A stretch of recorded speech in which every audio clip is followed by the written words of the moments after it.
Hello mga idol. Ito nga pala yung itsura ng likod ng TBS Duramax.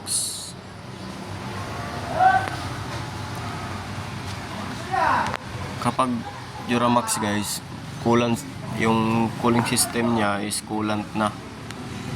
So may radiator siya dito sa likod, katabi ng fuel tank.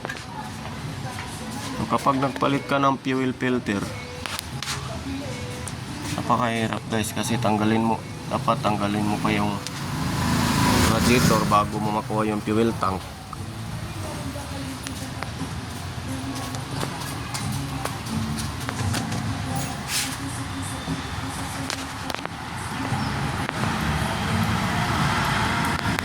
Ito nga pala yung radiator niya, radiator fan, yung hose ng radiator. Tapos ito yung fuel tank,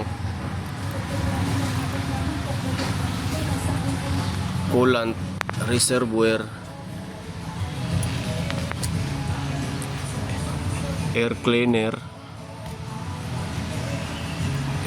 box assembly. Tapos yung air cleaner nasa loob.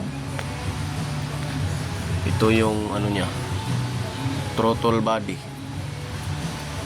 Ito yung throttle body, yung mga sensor, FI, fuel injection, spark plug cap, spark plug sa ilalim.